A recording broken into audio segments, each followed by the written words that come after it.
A gente está gravando o nosso grupo de estudo, hoje é 27 de janeiro.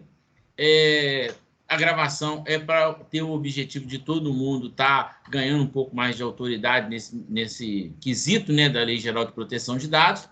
E hoje o nosso tema é privacidade. A gente vem falando sobre isso e a gente entendeu que privacidade é uma condição primeira de requisito para estabelecer todas as outras. Porque uma vez que as pessoas alinhem esse valor de privacidade, significa que a gente vai estar de forma coerente com os outros processos e até onde a gente deve ir e onde estão os mais conflitantes. E aí, o nosso grande mestre, que é o Orozimbo, não pôde participar. Vi que, não sei se estou certo, eu já tinha colocado aqui o Rodrigo. O Rodrigo sempre tem entrado, mas não sei se ele continua. O Rodrigo era o nosso grande professor aqui na participação. E aí o João Salles, lá de Três Rios, fez um comentário que eu acho que é muito pertinente. A Lei Geral de Proteção de Dados, com qualquer grande projeto dentro das empresas, ela às vezes queima na largada, né? Não é assim, João? Isso. Ela queima na largada. Comenta isso aí. Não, mas é exatamente isso, porque o que acontece? Realmente, é uma lei. Quando nós começamos a estudar, todo mundo nos deparamos com alguma coisa. Novidade nenhuma, quase tudo tem um monte de lei já do Brasil, inclusive da lei de consumidor. Mas aí a privacidade entrou, efetivamente, como um troço mais pesado, mais forte, né? E o que acontece? São muitas exigências num país que vaza dados todo santo dia por tudo quanto é órgão, federal, estadual, municipal, particular, todo santo dia. Qualquer avenida Rio Branco no Rio de Janeiro, Avenida Paulista em São Paulo, sei lá, Afonso Pena em BH, tem gente vendendo CD com dados de todo mundo. Há anos que eu acompanho isso, há anos, e continua tendo. Eu fui no centro do Rio, lá no edifício central, semana passada, passei em frente, tá os caras lá oferecendo CD, lá, sei lá, R$25. Então, assim, e além da questão do brasileiro não levar muito a sério quase nada. Então, agora é um momento bom das empresas se organizarem e pensar na segurança de dados, talvez até menos como o que a LGPD determina, mas como uma forma de melhorar a empresa dele, efetivamente. Vejo mais até como isso um troço mais importante para a empresa do que privacidade, né? No sentido que a LGPD fala. Por quê? Ele vai sofrer algumas sanções, sim, porque quando começar a descobrir que dá para tomar um dinheirinho de empresa, vai ter um monte de gente fazendo um monte de bobagem aí para tentar arrancar dinheiro. Isso é o fato. Então, e quando você fala em LGPD com pessoas de um bom nível, Pedrinho, eu tenho detectado isso, a pessoa nem ouviu falar ainda, cara. É um troço impressionante. Eu fechei um contratinho pequeno com o escritório de contabilidade em Volta Redonda, Pedro, e fui lá semana passada, né? Eu falei, pô, beleza, você viu a quantidade de clientes que o camarada tem cliente até grande. Nem os proprietários, os contadores da empresa falam, mas o que é LGPD? Eu falei, rapaz, mas como assim? O acesso dos servidores dele, que não é nem um servidor, na verdade, é um computador para cuidar daqueles clientes todos, todo mundo usa o computador, o mesmo computador. Eu pedi a senha e me deram. Não, você pode acessar, você é de casa. Você é de casa. Pode de casa. O servidor é para sua conta, pode ficar aí. Eu falei, não, o servidor você tem uma empresa de contrato. Não, mas eu já tenho autorização para dar para quem eu quiser. O camarada só vem aqui quando dá problema. Eu falei, meu Deus do céu. Eu falei, mas você já conversou com os seus clientes sobre a LGPD, que eu já estava pensando em virar cliente. LGPD? Não tem nada disso aqui, não. Mas eu fiquei assim. O Marcos é um dos nossos baluartes aqui do grupo, né? Ele é do início da nossa trilha. E o Marcos é um grande defensor que a gente precisa de convencer os usuários a se tornarem um pouco mais preocupados com a segurança. Acho que a lei ela tem esse foco. Mas enquanto a gente não tiver uma boa argumentação para que a gente convença com que as pessoas têm que ser um pouco mais preventivas, e talvez essa discussão da privacidade vai virar isso, vai tornar isso mais rico, porque quando a gente fala da privacidade, a gente começa a definir uma linha que garante aonde que tem que estar preocupado. Porque você concorda, e eu vou até passar para o Marcos gosta de falar da questão dessa parte de segurança, e como a gente já tem um tempo que eu tenho visto ele fazendo muita lives, às vezes ele já teve alguma edição nova dessa condição. Mas se você imaginar que a gente tinha muita preocupação, e foi o mote, o CPF. O CPF será tão importante porque as pessoas têm que ficar preocupadas se elas entregam ou não? Ô Marcos, continua a partir disso. Bom dia, pessoal. Bom dia. Eu não conseguia ter tempo, né? A gente estava meio na correria aqui e não conseguia ter participação nas outras oportunidades aí de reunião. Bom, questão de CPF, ele é um pouco complexo. Eu ainda considero um pouco complexo a forma como as empresas utilizam essa informação, tá? E ainda é uma preocupação que eu tenho. A gente sabe que nossos dados estão todos expostos aí na internet. Basta digitar o meu nome completo, vocês têm a minha vida inteira na internet lá à disposição, né? Então, você pode fazer o que você quiser com essa informação. Mas a grande preocupação que eu tenho do CPF é porque ele é um documento único. Mas pode ter pessoas no mesmo nome, né? E completo. Eu já encontrei várias pessoas, que têm o meu nome completo. Então, aí já é um pouco mais difícil de você, vamos falar assim, conseguir chegar até mim. Né? A não ser que ele vai rastreando, eu quero uma pessoa do estado de São Paulo, né? Que eu sou daqui de Araraquara, São Paulo, que tem o nome tal. Aí você já começa a fazer um filtro e consegue chegar até a mim. Mas se eu fizer uma busca no meu nome completo no país, eu vou encontrar várias pessoas, então já fica um pouquinho mais difícil de localizar. Já o CPF não, ele é único. Né? A gente sabe das dificuldades que a gente tem aí junto às pessoas de se conscientizarem da importância desse documento, né? desse dado pessoal. A gente continua vendo, não só em Araraquara, mas em outros lugares, a gente continua vendo empresas, comércio, pedindo o CPF.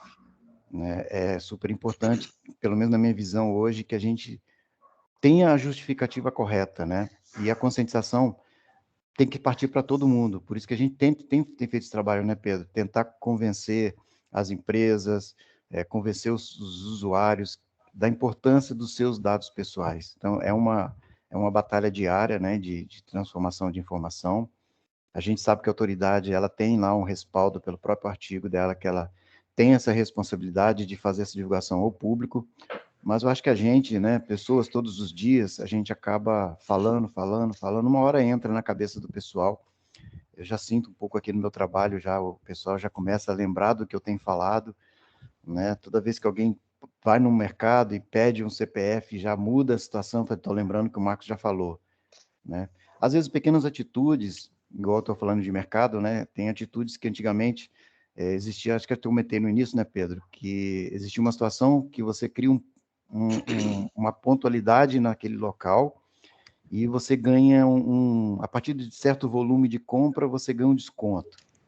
Mas aí você tem que fornecer seus dados. E aí a gente fornecia, antigamente eu fornecia meu CPF, ali na frente do caixa, falava a pessoa do meu lado, escutava o meu CPF. Até que um belo dia, quando ele perguntou, você tem pontuação de fidelidade, né? Eu falei, tenho. Aí na hora que eu ia falar o CPF, ele fez assim, não precisa mais não.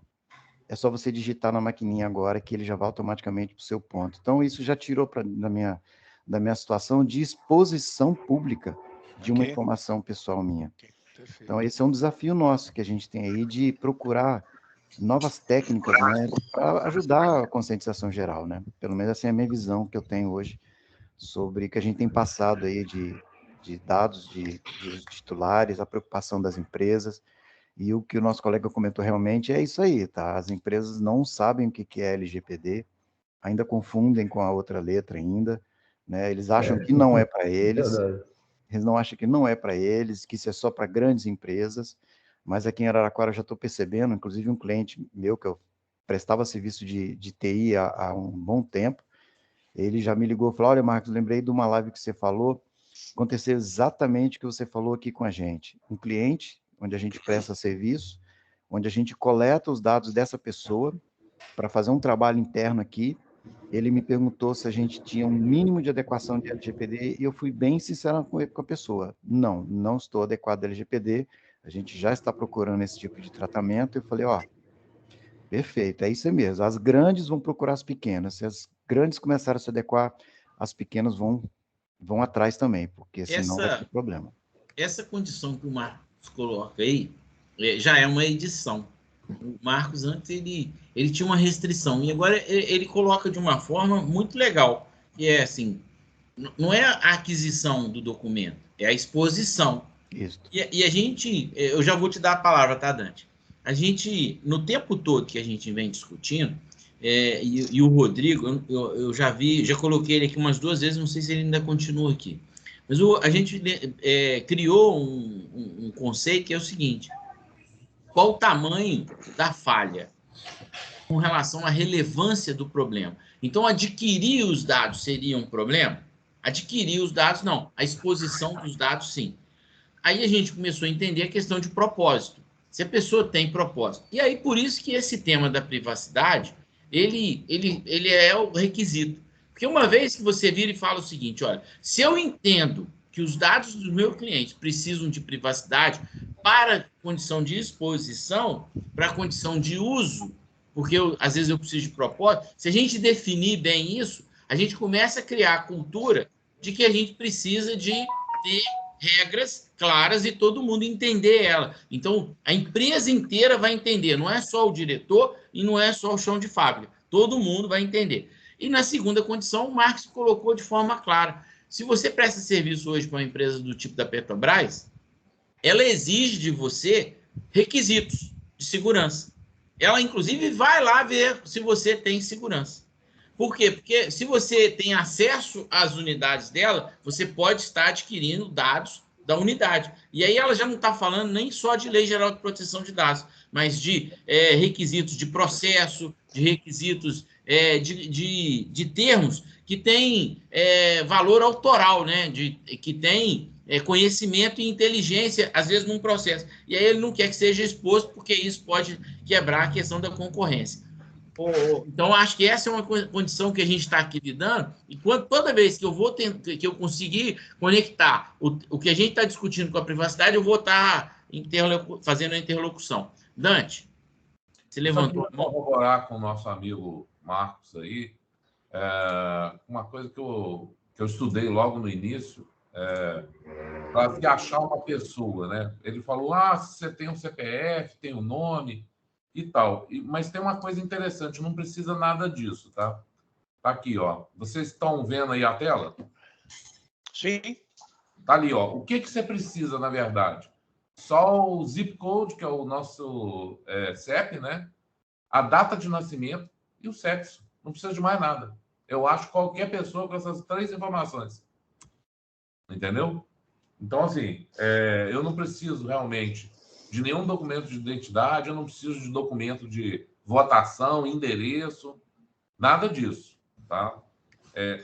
Com esses 3 itens, é capaz da gente achar qualquer pessoa. Mas eu preciso do CEP dele exato, tá? Porque, veja, será que quantos Marcos vão existir na rua, sei lá, Padre Café? Entendeu? Pode existir muito na cidade de Araraquara, mas na rua Padre Café vão ter pouco. Aí ele só vai fechando o cerco para localizar e identificar aquela pessoa. Hoje tem mecanismos muito inteligentes que fazem isso, né? Mas era isso. E uma coisa que o Pedrinho falou, e eu sempre falo, tem que haver uma conscientização interna, muito treinamento, divulgação interna, e isso tem que ser ato contínuo, porque senão a empresa não vai pegar essa essência, esse DNA, entendeu? É isso aí. Essa condição que o Dante coloca, da essência, eu acho que é a questão que a gente fala tanto de treinamento. Se as pessoas não entenderem que elas precisam de ser treinadas para uma transformação da cultura, a gente nunca vai andar, a gente nunca vai passar o passo seguinte. Porque se a pessoa ela não sabe que ela precisa de fazer algo, por mais que você vire e fale assim, no bom senso ela foi educada para isso. Será que ela foi? Eu não sei se vocês já tiveram algum treinamento de RH, mas uma das coisas que falava era o seguinte, olha, você tem que tomar banho todo dia para vir trabalhar. Aí parece assim, gente, mas isso mas isso, dependendo do local que você está trabalhando, isso é fundamental. Ah, você tem que fazer a barba todo dia. Por exemplo, por questões de segurança, você não pode usar brinco. E aí, às vezes a pessoa não se liga nisso, mas por isso que eu acho que a gente está falando de um negócio e a transformação da cultura, ela vai sempre no conceito que eu gosto da CIPA. Eu já estudei muito essa questão da CIPA para essa questão da Lei Geral de Proteção de Dados. A CIPA, ela é um comitê interno de prevenção de acidentes. Se ela previne acidentes para as pessoas, por que ela não pode prevenir acidentes para a informação? Quando a gente fala o seguinte, se eu tenho que treinar uma pessoa que ela tem que usar luva, eu tenho que treinar a pessoa que ela tem que usar a senha. E se ela não usar a senha, do mesmo jeito eu tenho que treinar o diretor para falar o seguinte, ele não pode usar um software ilegal. Se ele usa um software ilegal, ele não vai ter atualização de segurança, ele não vai ter suporte adequado, ele não vai ter direito autoral. É como se você estivesse roubando e permitisse que alguém te roubasse também. Então, na hora que a gente começa a olhar para essas condições, e aí tem validade, tem tudo isso, a gente começa a entender por que a CIPA e a Lei Geral de Proteção de Dados estão conectados. E é claro que na CIPA a gente não tem esse conceito de privacidade, mas tem no Código do Consumidor. Se a gente expuser o consumidor de uma forma, e eu não estou falando só o consumidor, nosso cliente, mas o cliente interno. Porque uma empresa, ela lida com parceiros, ela lida com técnicos, ela lida com um punhado de gente que às vezes não está aí agora, nessa modernidade, às vezes está todo mundo com o PJ. Então, o RH não está lidando com o seletista, ele está lidando com o PJ. Então, ele precisa de tratar de forma diferente, embora os contratos sejam os mesmos, e até para ele evitar que ele crie um passivo para uma condição que ele saiu dela, tirando o seletista para PJ, mas se mantém porque ele cria essas condições. Então, na hora que a gente olha para a privacidade e olha para a CIPA, eu acho que ela tem grandes ensinamentos para que a gente fale da Lei Geral de Proteção de Dados. Eu acho que nessa hora a gente está falando de treinamento, a gente está falando de regras, a gente está falando de aceites, e tudo isso tem uma condição que a gente precisa de fazer algo que seja burocrático, mas que ele não tenha um esforço da burocracia que não gera resultado. E na hora que a gente fala de burocracia que gera resultado, por exemplo, se a gente tem que fazer uma assinatura para dar um concordo, e o cidadão, de perturbado que ele fala assim, agora eu quero tirar o meu concordo. Se você pediu ele para ele escrever o concordo, você tem que devolver para ele. Aí isso está arquivado, você tem que achar. Olha a burocracia que vai ser para você tirar um concordo. Então, toda vez que você falar o seguinte, o cara vai ter que dar uma assinatura, você fala o seguinte, lembra que ele pode revogar isso tudo. A gente precisa de tomar uma condição para isso quebrar, para isso não ser um problema para a gente. Fala, João. Olha, isso é interessante, que você falou. Me reportou uma reunião que eu fiz essa semana, depois o Dante, mais tarde, daqui a uns dias, eu vou incluir o Dante, num projeto de uma startup da Universidade Federal do Rio Grande do Norte. Tá? Então, disso vai sair o desenvolvimento de um software específico, e eu estou exatamente na parte de desenvolvimento. Né? Vai ter, o projeto está incluindo lá 3, 4 programadores, vai ter... Né? E a gente vai... O sistema já está desenhado, a gente vai definir tabela, bom. E o pessoal que é da área de TI, inclusive o mestre, eu toquei nesse assunto, você vê como é que é difícil. Eu disse, João, mas o que é isso exatamente quando você fala que o sistema não pode ser pensado sem os conceitos de LGPD? Eu falei, mestre, eu já passei a chamar ele até de mestre, né? Afinal de contas, o cara tem um mestrado. Né? Ei. E eu falei, mestre, olha só, até uns tempos atrás, qualquer desenvolvedor de sistema sabe disso. Você ia numa empresa, o camarada queria um cadastro de cliente, aí você começava para mostrar o sistema, você começava com o básico, né? Um código do cliente, nome, endereço e tal. O camarada começa, pede CNPJ, pede isso aqui, pede... Aí, mas eu sempre tive hábito de perguntar para quê, sem um conceito sobre isso. Ah, não, isso aí eu posso precisar depois. E, rapaz, aí você pegava depois vários sistemas, tinha um monte de campo, o camarada sempre me pedia aqui, alguns estavam preenchidos, outros aqui não servia para nada, na verdade. Então, aí eu falei, olha, um conceito bem básico é isso, cara, para a gente desenvolver, se nós precisamos pegar as informações que vão ser especificamente necessárias e já especificar por que a gente precisa dessas informações. Os camaradas falam assim, dá para botar o número do sapato do cara? Não, só se você precisar desse número do sapato, você não tem que botar, cara. Minimizar. Então, assim, mas você vê, um pessoal top de uma universidade, uma coisa bem o pessoal da universidade, os caras nunca tinham estado também falando isso, mas por que eu tenho que me preocupar com isso, cara? A gente vai fazer isso, isso, isso. Sim, mas nós vamos pegar os dados do cara, nós vamos fazer, inclusive, venda online. Ah, mas isso é o cartão de crédito que vai pagar. Sim, mas antes você vai pegar um monte de dados do cara. Antes de chegar no cartão de crédito, você já pegou um monte de dados do camarada.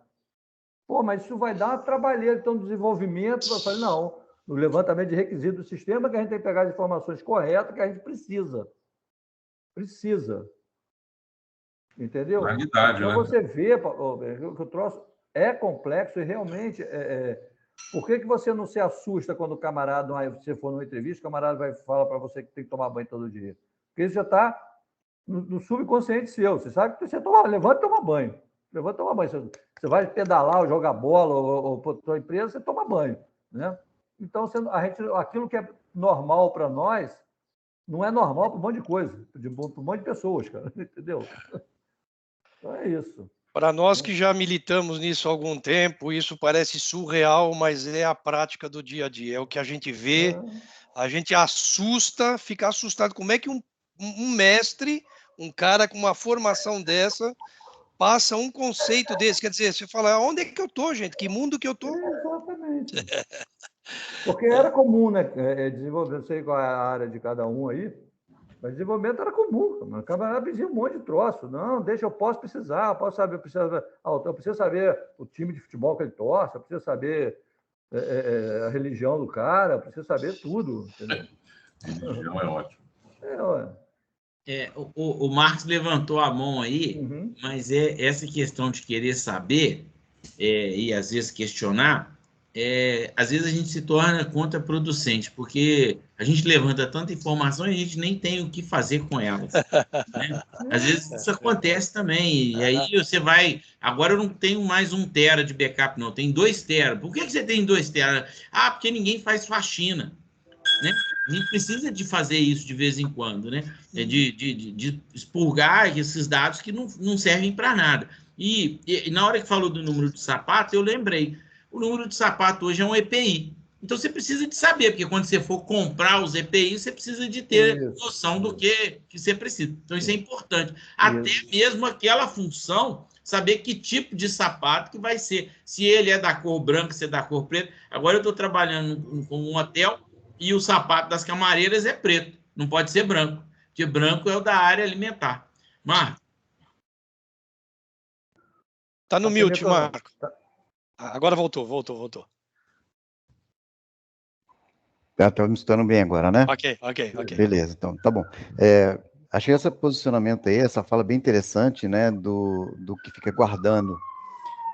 Meu filho é desenvolvedor de sistema. Eu estava conversando com ele, né, e eu perguntei para ele como é que era no passado. Por que eu falei no passado?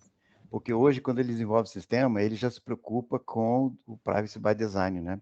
Que é a concepção lá no início. Mas antigamente, não tem essa preocupação, né? E essa é uma situação que hoje os desenvolvedores, eles precisam ter essa responsabilidade de ter esse conhecimento e repassar para os seus clientes. Né? Se você é uma empresa de tecnologia que desenvolve aplicativos, sistemas para os seus clientes, é importante que você exponha para o seu cliente, olha, nós precisamos coletar os dados extremamente necessários. Uma situação que aconteceu comigo, eu fiz um trabalho de coleta de orçamento para um cliente, e eu peguei só o primeiro nome e o e-mail, né? Básico não, para te fazer o orçamento. Legal. Aí eu cheguei para o meu distribuidor e perguntei assim, muito bem, se o cliente precisar agora de fazer a venda, qual é a documentação que você precisa dele para emitir a nota fiscal ao cliente pessoa física? Ele pediu CPF, endereço, né? Os dados lá de telefone, e-mail e data de nascimento. Aí eu perguntei para o rapaz, data de nascimento? Mas para que você precisa de colocar data de nascimento numa nota fiscal? Qual é a justificativa? A resposta dele foi o seguinte, não sei, está no sistema. Então, quer dizer, são situações que a gente vai encontrar realmente no dia a dia e precisa ser repensada essa estrutura de tecnologia. Então, nós vamos ter aí, falando nós, o pessoal da área de TI, principalmente quem é desenvolvedor, eles vão ter muito trabalho para se refazer toda uma estrutura. E não só o pessoal de tecnologia, né? Não só a empresa privada, empresas públicas também. A gente tem situações, vocês que estão mais acostumados a viajar aí pelo Brasil, vocês vão se hospedem em hotéis que tem que preencher aquela ficha de hóspede.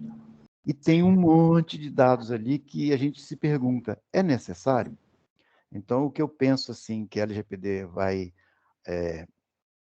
começar a entrar para esse viés de repente, começar a questionar dentro do próprio setor público certos documentos que estão sendo exigidos, de repente, a mais, em excesso. Então, é esse excesso que é a preocupação que a gente precisa ter.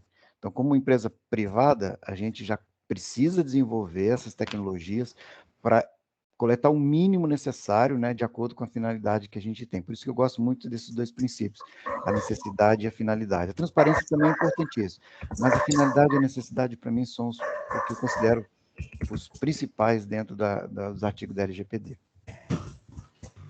O João levantou a mão aí de novo, João? Só rapidinho para complementar, sobre os 2 teras de disco, né, e tal. Eu tive a situação, e complementar o negócio do desenvolvimento ali. Eu tenho um cliente que ele teve exatamente esse problema. Não, eu agora não perco mais meus dados, eu tenho 3 HDs externos. Eu falei, e como é que está os arquivos lá dentro? Não, tudo salvo. Enquanto estava trabalhando para ele, né, até continuo, ele precisa de uns arquivos. Pergunta se ele achou nos HDs dele. Ele não sabia nem por onde começar, pelo qual HD. Já começava por aí, já não sabia por qual HD ele começava a procurar. Depois que ele varreu os 3 HDs, ele não encontrou o que ele queria, porque e tem um outro problema. Isso não é backup. Isso não é backup. Exatamente. Aí, só para complementar a minha parte aqui, eu comentei o negócio do sapato, exatamente por causa disso. O nosso amigo Marcos aqui comentou. Porque você, enquanto desenvolvedor, você tem que fazer a pergunta, você precisa de sapato para quê? Né? No caso do exemplo Pedrinho, o camarada ia me dar a explicação, eu botaria o campo de sapato para ele, né? Óbvio. Né? Mas é conceito que a gente tem que dar. E a questão de CPF, até uns tempos atrás, CPF era grande preocupação, Marcos, pelo menos no meu entendimento, no meu modo de ver o mundo, porque era mais para golpista.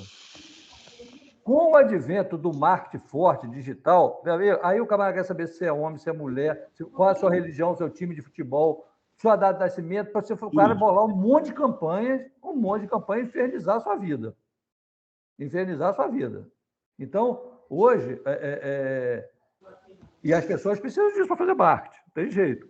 Então, é um negócio meio complexo, porque o pessoal de marketing, não sei quem é que está no marketing aqui, cara, o marketing quer saber tudo você, exatamente para ficar te guiando na internet. E às vezes as pessoas entregam isso tudo gratuitamente pelas redes sociais, pô. Exatamente. Entregam de graça. Exatamente. Além da que, se você oferecer a oferta, o brasileiro tem por tradição saber que o carro custa 100 mil e achou um de 40, ele compra, não quer nem saber. Ontem mesmo estava vendo uma reportagem sobre isso, um golpe que ele estava levando em São Paulo, inclusive, sobre o negócio de compra de carro. Porque o camarada está, pô, legal, o carro está 100, mas achei por 40. Faz pique para a pessoa e depois nunca mais acha nem o pique, nem o cara, nem o carro. Entendeu? Então, só para complementar isso, que virou um problema para desenvolvedor também por causa de marketing. Cara. Se o camarada quer, você tem que desenvolver, mas você tem que dar uma base legal para aquilo, para você prever no seu sistema. Essa condição é muito doida. A gente precisa de estar muito ligado.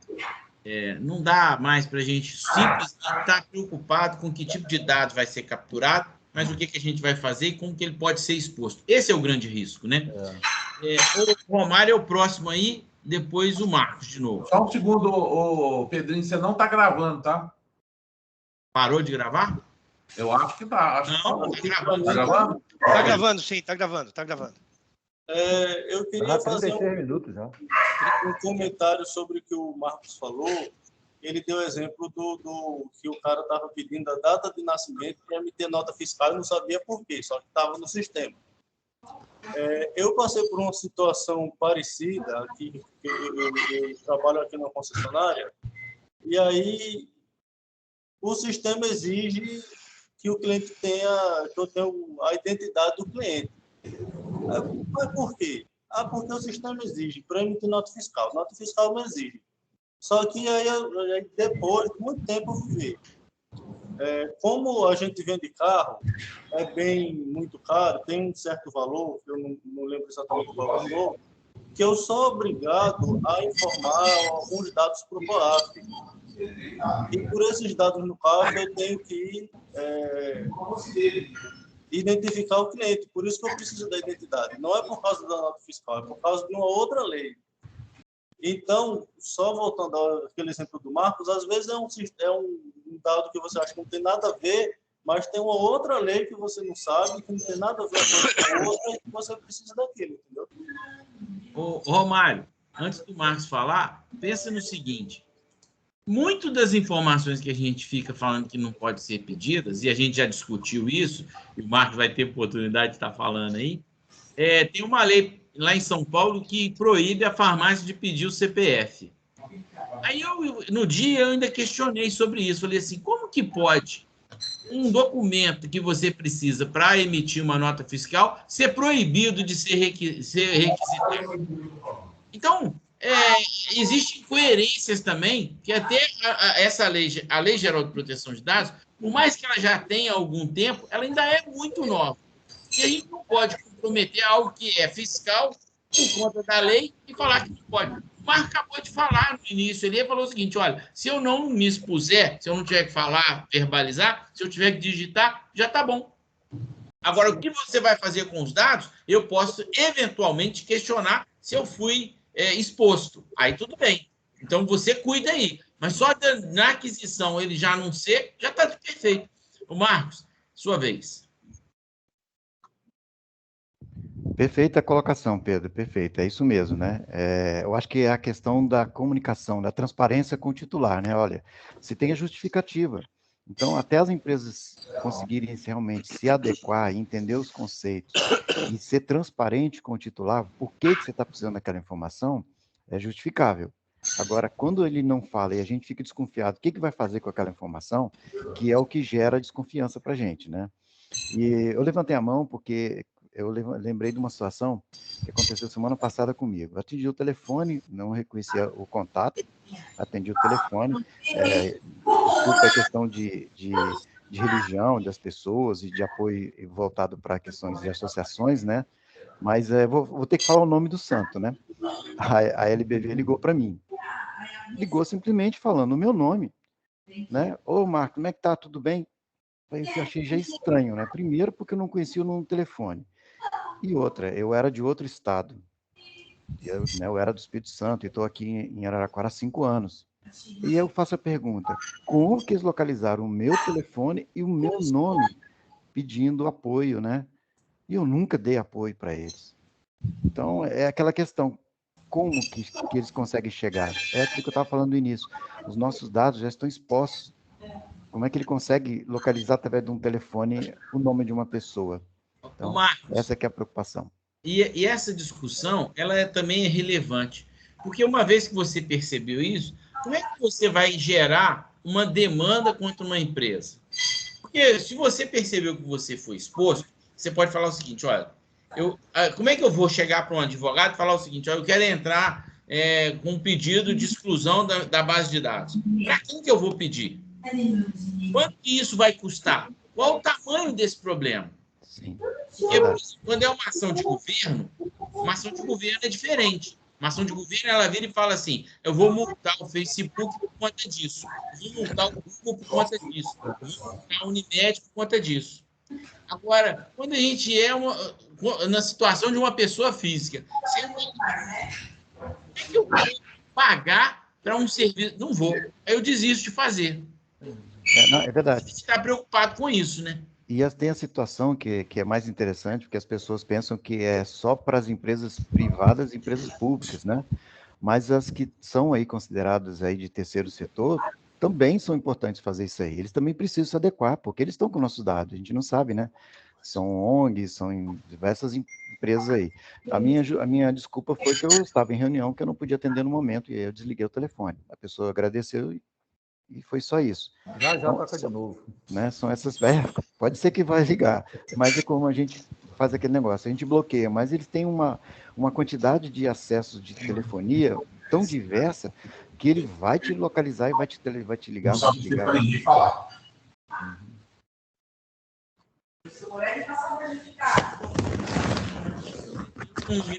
Aí aberto com o som ambiente. O Romário continuou com a mão levantada. Você quer falar de novo, Romário? Sim, para mim essa situação aí do Marcos é comércio ilegal de banco de dados. Eles adquiriram de alguma empresa que tem seu dado. Inclusive, agora falando mais sobre o que o Pedro falou, eu estou, inclusive, passando por uma situação que, é claro, está me ligando todo dia no meu número corporativo, atrás de um tal de Maurício. Maurício? Está devendo a eles. Não tem nada a ver. Aí entra um pouco no que o Marcos falou, que eu fui lá na Claro, procurei no site da Claro, o contato deles, tem lá o e-mail, ppo@claro, tarará. Mandei um e-mail para ele, que seria a mesma coisa que o Marcos faria numa situação dessa, quando você pega assim uma empresa, e eu acredito que, caso isso não resolva, o procedimento é você tentar contato com o NPD e com os órgãos de defesa do consumidor, né? Eu acredito que você não teria que gastar a princípio com isso. Mas de qualquer forma, você vai ter um esforço burocrático para poder identificar isso, né? Sim, tem todo um esforço burocrático. Nossa, A gente está com um som aí bem forte. Vou fazer o seguinte, vou silenciar todo mundo, e aí quem quiser falar, abre aí, tá? Quem for falar, então pode levantar aí a mão ou só colocar o som novamente. Mas a ideia que a gente precisa é de estar sempre conectado naquilo que tem um tamanho de relevância que seja razoável você transformar isso em demanda. Porque nem tudo que você se sentir exposto vai ser uma causa da Lei Geral de Proteção de Dados. E, na realidade, o contrário, por exemplo, assim, as grandes empresas podem ser questionadas. Uma vez que elas sejam questionadas, está tudo certo, né? O governo vai lá e vai atuar. Agora, nós, como usuários, não. Agora, uma coisa que eu percebo e volto a falar da CIPA é o seguinte: se você tem um incidente que provocou um acidente para uma pessoa e ela teve algum dano, uma ação de advogado contra a sua empresa, se você não cumpre nenhuma regra da CIPA, por exemplo, se você não entrega os EPIs, se você não faz treinamento, se você não tem teste de brigada, quer dizer, se você não consegue acoplar tudo isso na sua defesa, o juiz vai virar e vai falar o seguinte: olha, você não tinha uma carteira de habilitação e estava dirigindo, meu amigo. Você tem uma empresa, você não tem as regras, você vai pagar a multa. Ponto. E na Lei Geral de Proteção de Dados vai acontecer a mesma coisa. Se o cara não tem pelo menos uma atitude para iniciar, para falar assim, não, a gente começou, a gente está fazendo, esse vazamento aconteceu, mas foi uma vulnerabilidade aqui que eu já... Então, quebra toda aquela condição de falar o seguinte: olha, foi proposital. Agora, um incidente que você não toma atitude nenhuma, você está usando software pirata, você não tem backup, aí... E na hora que ele falou do backup, eu lembrei de um serviço que normalmente as empresas não lidam com ele e a gente precisa de dar valor. Eu não sei se vocês entendem como funciona uma biblioteca, mas tem uma profissão que é arquivista. E para você achar se passou um arquivista num lugar, com certeza você vai achar, porque vai ter índice, vai ter facilidade de buscar, vai estar tudo dentro cadastrado. E no backup digital, não é porque é mais fácil que a gente não faça isso. Ele precisa de ser feito também. Romário, eu vi que você estava com a mão levantada aí. Você pode voltar. Eu levantei a mão, mas você acabou falando o que eu ia falar, aí eu baixei a mão. Mas eu achei interessante essa parte do arquivista, porque ele também vai tratar do que já perdeu a validade e já pode ser descartado e vai ser descartado. Que é outra coisa que faz parte da administração dos dados, né? Porque senão você vai acumulando, ocupa 3, 4, 5 salas de papel na empresa. Papel que não tem valor.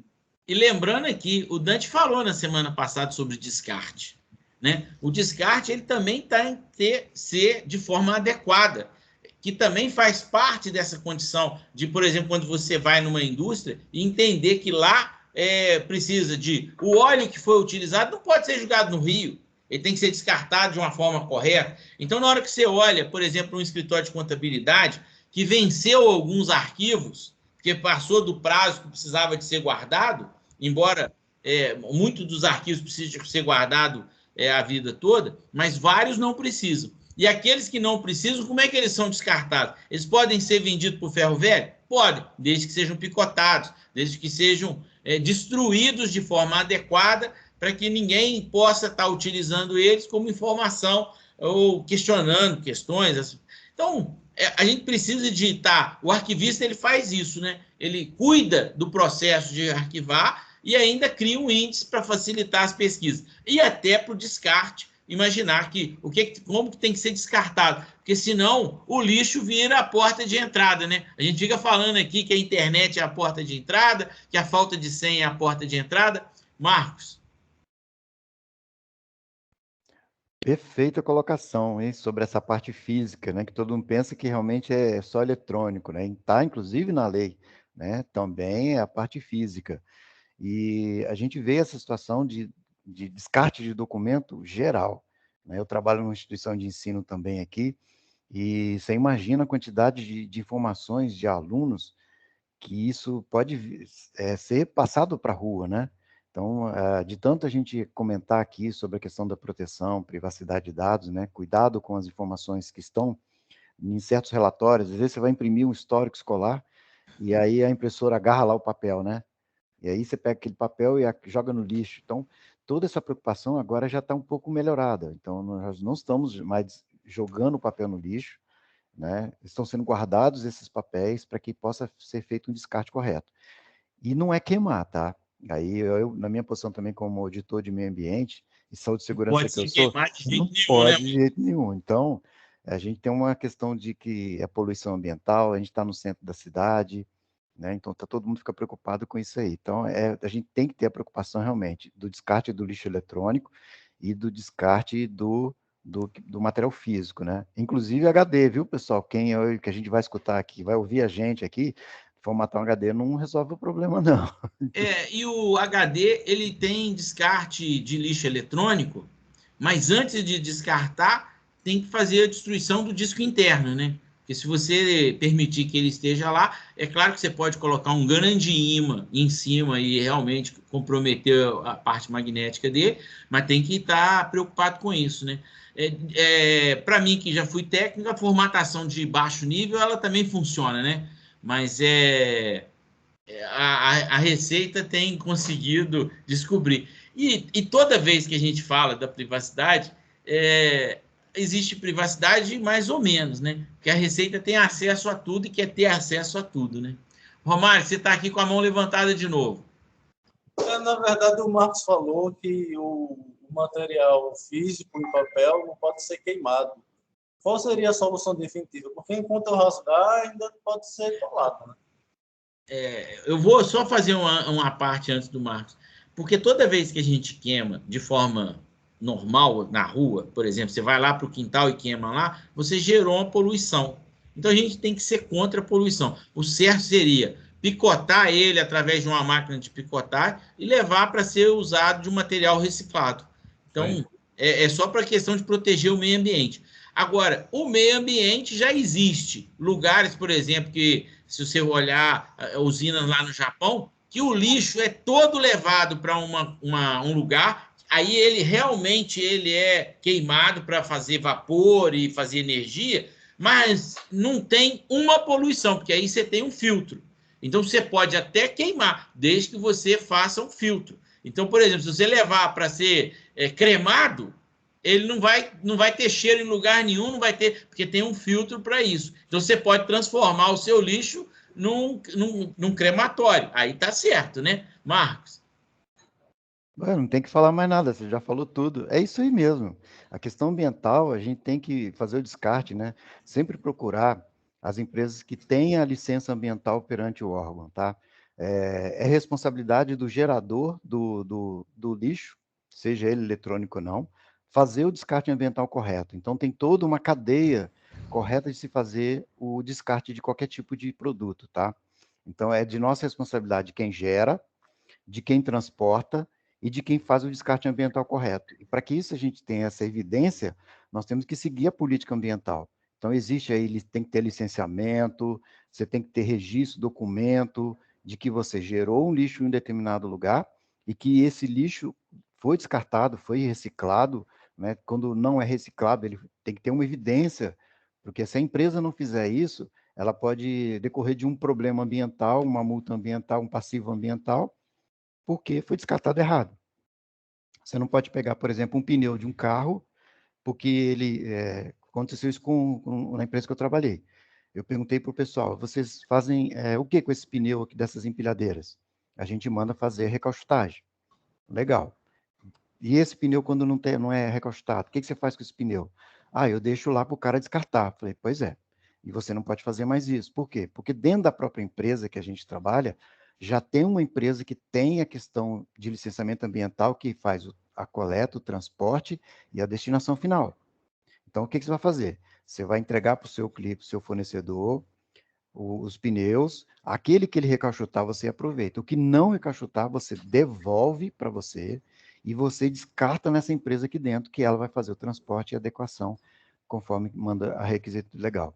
E é muito pneu? Quantos pneus por ano você descarta? 2. Se esse pessoal que está lá pega esse pneu e joga num terreno, num mangue, qualquer no rio, e aí vem uma fiscalização ambiental, pega o cara na hora, no flagrante, e fala, onde é que você pegou esse pneu? Foi da empresa tal. Está aí o seu problema. Está multado. Queria falar um negócio sobre os HDs aí, gente. Eu sou terceirizado para destruir HD, entendeu? São 100 e poucos HDs, que é a última leva que eu destruí. Tirei a placa lógica, dá um trabalho danado. O cara da segurança da informação dessa empresa, o Pedrinho até conhece essa empresa, é uma empresa de logística ferroviária. O cara da segurança da informação fica do seu lado, coladinho, filmando, tá? Tira 100 e poucas placas, bota aquilo numa caixa, reserva para receber a destinação correta, porque aquilo ali ainda tem produtos químicos ali, e ouro, níquel, bromo, que pode ser retirado. Mas o disco em si, a parte que é de alumínio e cobre e tal, tem que ser levado para uma caldeira. E o cara da segurança da informação vai lá para filmar, verificar, garantir que a gente vai derreter aquele troço todo. E aí o cara joga um por um para dentro da caldeira. As informações que estão ali, gente, vocês falaram do campo magnético, não se enganem. Tem empresa que recupera isso. Entendeu? Ô, Dante. Sim. A tendência é que esses discos cada vez mais não existam, né? Por conta de SSD e outras tecnologias. Uhum.